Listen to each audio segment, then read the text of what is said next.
Sindh revenue board کے افسران نے کراچی کے علاقے ڈی ایچ اے میں سحر کمرشل اور خیابان سحر پر قائم ریسٹورنٹس اور کیفے کے اچانک دورے کیے اور ٹیکس معاملات کا جائزہ لیا ہے۔ تفصیلات دیکھیے اس رپورٹ میں۔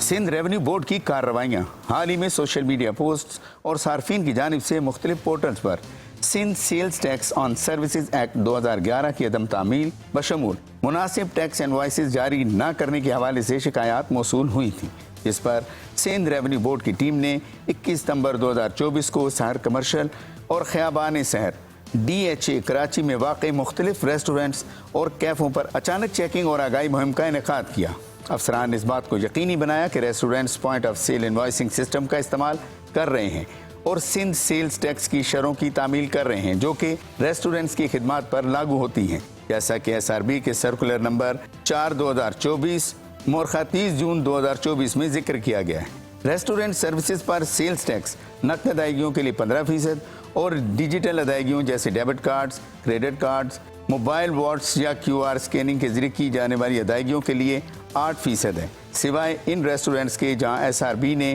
ڈیجیٹل ادائیگیوں پر بھی 15% سیلز ٹیکس وصول کرنے کی اجازت دی ہے۔ ایسے ریسٹورنٹس کی فہرست ایس آر بی کی ویب سائٹ پر دستیاب ہے۔ دوسری جانب سندھ ریونیو بورڈ ان ریسٹورنٹس اور کیفے کے خلاف سخت قانونی کارروائی کرے گا جو اپنی فروخت کو چھپانے، مقررہ ایس ایس ٹی شرح وصول نہ کرنے یا اپنے پی او ایس سسٹم کو ایس آر بی کے آن لائن سسٹم کے ساتھ منسلک نہ کرنے میں ملوث پائے گئے۔ اس کے علاوہ ایس آر بی کی جانب سے ایسے اچانک چیکنگ جاری رہے گی اور خلاف ورزی کرنے والوں کو نہیں بخشا جائے گا۔ ایس آر بی یہ بھی یقینی بنائے گا کہ ٹیکس دہندگان کی جانب سے درج کی گئی شکایات کا ازالہ کیا جائے اور کسی بھی ریسٹورنٹ یا کیفے کو قانون کی خلاف ورزی کرنے اور حکومت کو واجب الادا ٹیکس کی ادائیگی سے بچنے پر قانون کے تحت لایا جائے۔